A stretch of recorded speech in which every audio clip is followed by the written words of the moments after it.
जनतन times में आपका स्वागत है। मैं हूं सादिक अली।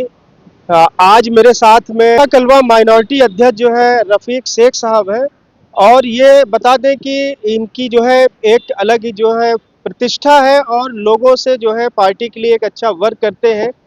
और इस बार इनका जो है इरादा चुनाव लड़ने का था, हालांकि इन्होंने फॉर्म भी भरा था, लेकिन कहीं ना कहीं पार्टी ने इन्हें दरकिनार किया था। बाद में इनका क्या हुआ रफीक भाई, आपने पर्चा वापस ले लिया था? अस्सलाम वालेकुम।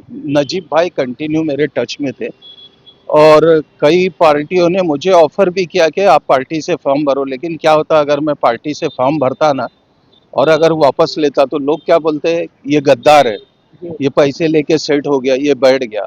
अल्हम्दुलिल्लाह मैंने नजीब भाई से जो बात किया, मैं बोला मेरा जो है ना ईगो हर्ट हुआ, इसके लिए मैंने फॉर्म भरा। मेरे को आपसे पैसा नहीं चाहिए, नहीं मैंने कभी पैसे का डिमांड किया। मैंने बिना शर्त नजीब भाई ने बुलाने के बाद बैठकर बात हुई। नजीब भाई ने आनंद परांजपे साहब जो पहले थाना शहर अध्यक्ष थे और जो काफ़ी अच्छे सक्रिय यहाँ के खासदार भी रह चुके, वो भी बैठे थे साथ में। उन्होंने समझाया मुझे कि ऐसी ऐसी बात है रफ़ीक भाई, और आप हम वापस लो, आप सीनियर है, हम आपकी इज्जत करते, आप उम्मीद करते। आपकी मिसाल हमने लोगों को दी कि हमने एक मरतबा बोला देखो चाचा मान गए बोल के। इसके लिए मैंने बिना शर्त, कोई लेन देन का शर्त रख के नहीं, बिना शर्त जाकर, और मैं डंके की चोट पे बोल रहा हूँ। क्यों कैसा है मालूम है, फॉर्म लेने के बाद लोग आपको बदनाम करते हैं कि इसने ये लिया, इतना लिया, बैठ गया, ये हो गया। देखो पैसा कमाना होता ना तो आज मेरे पास मर्सिडीज और BMW कब की होती, लेकिन मैं पैसे के पीछे लेकिन नहीं। कहीं ना कहीं आपको लगा कि पार्टी ने हमारे साथ, यानी हमको जो है यानी बात करनी चाहिए थी। हाँ, बस इसके लिए मैंने फॉर्म भरा कि आप मुझे समझाते कि ये पैनल आ रहा है, चाचा आपको ये पैनल लेके चलना और ये पैनल आपको लेके चलेगा। बाकी मेरा कोई डिमांड नहीं था अल्हम्दुलिल्लाह। और नजीब भाई देखो, हम लोग जिसके साथ, मैं अवार्ड साहब के पास रहा, आप वहाँ अपोजिशन से पूछ सकते हैं, चाहे वो शमीम भाई हो गया, शानू पठान, मेरे को पैसे के बल पे आप नहीं तोड़ सकते।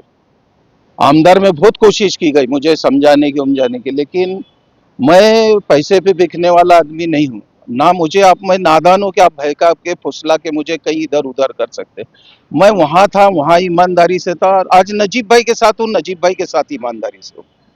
क्या लग रहा है इस बार आप माइनॉरिटी के अध्यक्ष हैं, ममरा कलवा अध्यक्ष है, आपको कितनी उम्मीद लग रही, कितनी सीटें आ सकती है आपकी पार्टी देखो अभी मेहनत हमारी तकरीबन सारे सीटों पे चल रही है, की? लेकिन 15 से 16 सीट की मुझे उम्मीद है।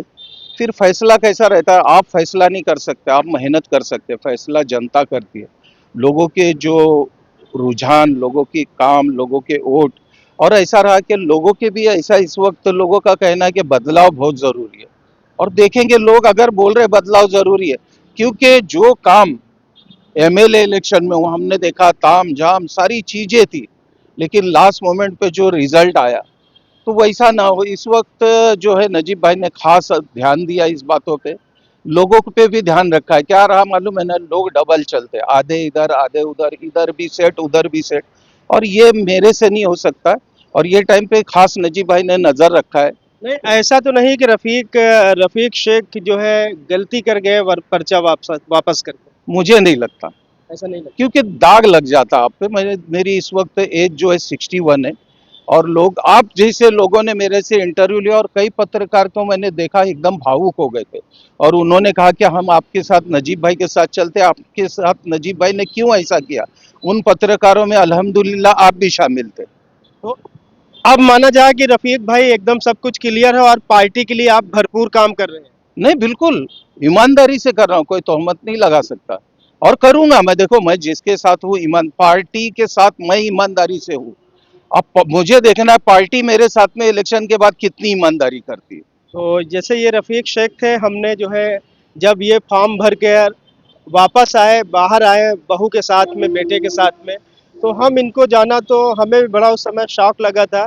लेकिन रफीक भाई ने कहीं ना कहीं जो है इनकी बातें हुई और बता रहे हैं कि नजीबुल्लाह साहब से हमारी बात हुई और उनके कहने पर हमने वापसी करी। बेशक बेशक, और मैं एक बात बताता हूँ कि कई काम आपको लिए ना अल्लाह को राजी करने के लिए रहता। आज मैं वाटर डिपार्टमेंट पे खड़ा हूँ, मैंने काम बंद नहीं किया। आज भी मेरे को हॉस्पिटल का फोन आता है, पुलिस स्टेशन का, ट्रैफिक का, या कहीं और भी हॉस्पिटल जैसे हकीम अजमल खान का, शिवाजी का, सिविल का, तो मैं काम करता हूँ। तो मैं इसके लिए नहीं कर रहा हूँ भाई, मैं एक ईमान वाला हूँ, मेरे को आखिरत के लिए भी कुछ कमाना है। देखो पैसा सब कुछ नहीं है इंसान के लिए, पैसा इंसान की जरूरत है। आप उस जरूरत को कितनी बढ़ाते हो, आप एक 1 बेडरूम में खुश है, आप 3 बेडरूम में खुश है या बंगले में खुश है, ये आपको तय करना है। आपकी जरूरत बहुत कम है और मेरी जरूरत बहुत कम है। मैं सादे कपड़े पहनता हूँ, सादे चप्पल पहनता हूँ, मेरे पास 4 व्हीलर रहने के बावजूद हमेशा मैं बाइक पे चलता हूँ। मेरी जितनी जरूरत है अल्लाह ने मेरी पूरी किया है और मैं इसमें खुश हूँ और लोगों के काम करता रहूंगा। हाँ, लेकिन एक बात है कि मैं ये आखिरी मेरा वक्त है पॉलिटिक्स में, मैं ईमानदारी से अभी कर रहा हूँ। अब मेरे साथ पार्टी यानी आप कह रहे हैं कि ये इस चुनाव आखिरी है। आखिरी आखिरी, इसके बाद में मुझे लड़ना भी नहीं, हो सकता है मैं पार्टी वार्टी सब छोड़ दूंगा, लेकिन मेरे साथ में पार्टी के साथ मैं वफादारी कर रहा हूँ। मेरे इसके बाद में पार्टी मेरे साथ में क्या वफादारी कर रहा है ये खाली देखना है। बाकी मैं हो सकता काम, देखो लोगों के काम करना मैं नहीं छोड़ूंगा, ये मेरे खून में। जब मैं पॉलिटिक्स में नहीं था तो भी लोगों के काम करता था और इसके बाद में भी लोगों के काम करूंगा, लेकिन हो सकता है कि ये इलेक्शन मेरा आखिरी हो। तो ये रफीक शेख साहब थे और ये मुमरा कलवा जो है राष्ट्रवादी पार्टी जो है अजीत पवार उसके जो है माइनॉरिटी के अध्यक्ष है। तो मुझे लगा कहीं ना कहीं माइनॉरिटी के अध्यक्ष होने के नाते जो है इनसे बात किया जाए और इनका पक्ष जाना जाए। तो रफीक भाई ने बताया कि ये हमारा इस बार आखिरी इलेक्शन है, मैं इसके बाद पार्टी में रहूंगा या नहीं रहूंगा ये बाद में फैसला करूंगा, लेकिन मैं चुनाव नहीं लड़ूंगा। तो हम ऐसे ही जो है रफीक भाई से अभी बीच चुनाव में भी बात करेंगे और आपको दिखाते रहेंगे। तो ऐसे ही खबर देखने के लिए आप देखते रहिए जनता टाइम्स और हमारे चैनल को सब्सक्राइब करें।